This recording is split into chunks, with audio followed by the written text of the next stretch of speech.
et messieurs, qu'il démarre.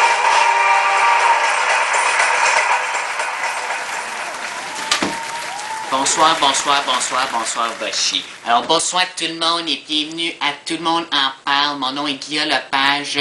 Je parle tout croche, je bois du vin et je fais de la TV, tout ça sur le dos des contribuables canadiens.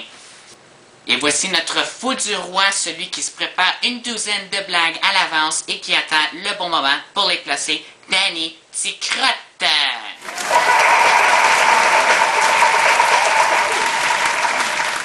Bonsoir, guide. Alors, tout Parle d'abord... pas ton temps, Danny, je vais te couper au montage de toute façon. Mon premier invité ce soir faillit tous ses cours de grammaire à l'école secondaire ainsi que ses tests. Pourtant, il vient publier ici, sous mon palato, son premier roman et nous le présenter. Voici Diego Elizondo.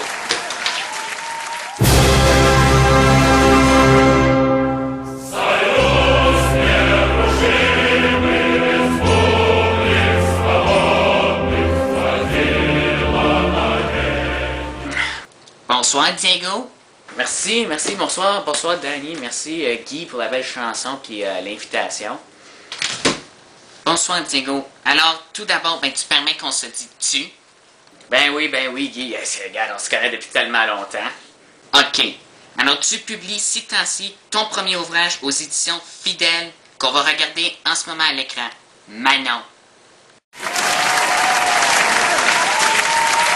Très belle couverture en passant, mes félicitations au graphiste. Alors, ton histoire, Diego, c'est l'histoire romancée de la jeunesse du président américain Franklin Roosevelt, du président français, le général Charles de Gaulle, et du premier ministre Winston Churchill, tous ramassés à l'école secondaire. Et toujours, selon mon carton, tes personnages sont tous membres du gouvernement des élèves. Oui, puis moi, je voulais juste... Je n'ai pas fini de lire mon carton.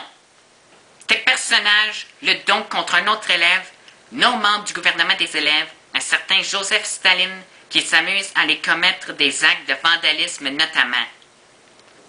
Oui, c'est exactement ça. Fait que l'histoire, en gros, c'est l'histoire de 4 personnages, puis 4 personnages historiques qui ont vraiment existé. Alors, c'est Roosevelt, De Gaulle, Churchill, puis Staline. Mais le concept derrière ça, c'est que pendant tout le long du roman, je fais juste les nommer par leur prénom. Donc, Franklin, Charles, et ainsi de suite. Et tous ces personnages-là sont regroupés à l'école et font partie du gouvernement de leurs élèves. Évidemment, je me suis inspiré moi-même de ma vie pour écrire ça. Et ils collaborent tous ensemble, Franklin, Charles et Winston, sauf qu'ils sont contre Joseph qui s'amuse à leur faire des actes de rébellion à tout bout de champ. Puis en fait, c'est d'où vient le conflit là, qui se passe plus tard dans le roman. Mais d'où est venue l'inspiration cibole de Bout de Vierge? Oui, ben, en premier de l'inspiration que j'ai envers ces personnages-là, c'est vraiment là où mon inspiration est arrivée. D'une part, l'autre part, je voulais juste montrer aussi ce concept-là où les enfants deviennent, en fait, les adultes qui vont devenir, ça vient de leur jeunesse. Beaucoup de ces personnages-là historiques, j'ai fait des recherches, là, je ne me suis pas juste basé sur des faits aléatoires, venaient de qu'est-ce qui s'était passé dans leur jeunesse. Je voulais montrer à quel point la jeunesse affecte les hommes et en fait le futur de quelqu'un qui devient plus tard. Puis je voulais juste montrer également les conséquences que ça avait rapport en fait sur ces personnages-là. Cibole de Bout de Vierge! Puis tout ce concept-là s'est concrétisé avec la lecture du roman La part de l'autre d'Éric Emmanuel Schmitt, que j'ai lu, que c'est un roman là, une biographie romancée en fait d'Adolf Hitler, qui faisait juste discuter en fait de si jamais il avait été accepté à l'école des Beaux-Arts de Vienne, puis de tout ça, ça s'est découlé toute une autre histoire. Ça s'est vraiment fait ça. Donc, mais même avant la lecture de Schmitt, j'avais déjà cette idée-là dans la tête. Je vais maintenant poser une question de Diane, pour qui je vais ensuite de ça lui donner ma reconnaissance. Est-ce que tu t'es inspiré de leur vraie vie à ces personnages-là ou c'est totalement fictif? Oui, j'ai juste fait de ça, j'ai fait des recherches intenses sur ces personnages-là historiques et en fait, toute la psychologie, j'ai vraiment pris la psychologie qu'ils avaient plus tard dans leur vie adulte puis je l'ai intégrée dans leur jeunesse. C'est ça. Fait que, tu sais, comme je reviens encore à Schmitt, si vous prenez Hitler, vous voyez que sa jeunesse a complètement marqué l'homme qu'il est devenu et ainsi de suite pour plus tard. Et c'est fort à Paris qu'il s'aurait été accepté à l'école des Beaux-Arts de Vienne. Sa mère était pas morte, son père l'aurait pas battu. Il serait pas devenu le meurtrier, le sanglant comme on a connu tout au long du 20e siècle. Tu vois, c'était tout simplement, en fait, je suis de ceux de cette école qui croient que on est déjà prédestiné lorsqu'on est avec un caractère, mais en fait, l'enfance peut juste renforcer ce caractère-là pour, par la suite, une fois une vie adulte, juste complètement se concrétiser, puis en fait, devenir qui on est dans le fond. Mais il y a une question que moi, je me pose quand je regarde ça, puis je suis assez calme, enfin, je comprends pas, je voudrais ça que tu me répondes. Pourquoi as-tu choisi de prendre ces personnages-là et de les mettre dans une école? Ben, pour moi, c'était le lieu d'action le plus propice. En fait, l'école forge toute une partie de nous, je crois sincèrement là-dedans. Et l'école aussi, pour d'autres raisons, je voulais montrer la lutte des classes qu'il y a, justement. Mon histoire, c'est une histoire de lutte, en fait. Et l'histoire des luttes des classes se mixe très, très bien à l'école.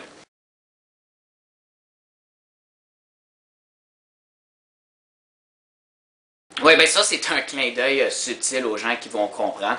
Ce qu'il faut comprendre, c'est que Ivan Illich, c'était un sociologue autrichien d'origine russe qui il a déménagé aux États-Unis et il a écrit un livre très, très, très connu qui s'appelle Une société sans école.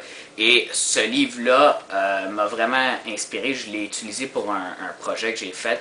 Mais c'était en fait, il disait que l'école n'avait pas sa place dans la société et qu'on devrait la retirer.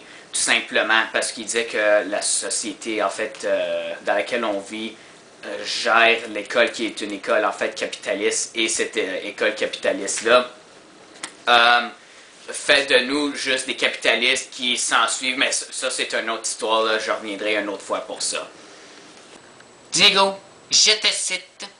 Écrire pour moi, c'est une forme vitale d'existence. Tout comme pour Eric Emmanuel Schmitt, j'écris et donc j'existe. Qu'est-ce que tu veux dire par là? Oui, sûrement, c'est vrai. J'écris depuis un très très jeune âge, en fait. J'ai réalisé que pour faire sa marque et faire une différence dans le monde et dans notre société, ça passe d'abord par les mots, tout simplement.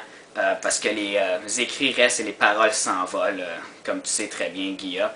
Et en fait, c'est tout ça. Les écrits sont venus de tous les grands mouvements.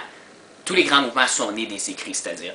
Et prenez par exemple le texte Common Sense, écrit par Thomas Paine. Fort à Paris, qui s'il n'y aurait pas eu ce texte-là, la Révolution américaine n'aurait pas eu lieu.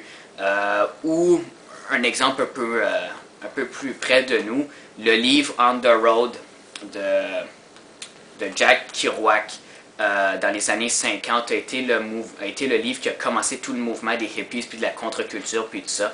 Donc c'est par la force des mots, les mots ont vraiment une force et ça permet de pouvoir aller plus loin. Puis en fait, toute idéologie part des mots. Papopi popu, la question qui tue.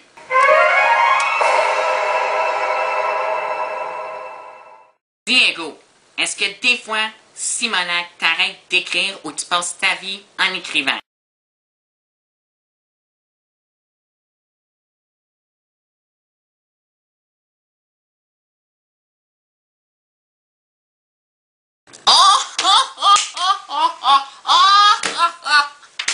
Diego, ton livre maintenant est disponible dans toutes les bonnes et moins bonnes, c'est-à-dire les mauvaises librairies, au coût de 24,95. Merci énormément d'avoir été là avec nous. Tu restes avec nous ou tu dois nous quitter? Ben, merci beaucoup, Guilla. Est-ce que le vin s'en vient bientôt en passant? Parce que je pense que je vais juste rester pour ça. Tapi, attache ton casque, ça va fesser dans le dash. La seule bonne nouvelle pour toi en utilisant la vie des gens morts, c'est qu'ils ne peuvent pas te poursuivre puisqu'ils sont 6 pieds sous terre.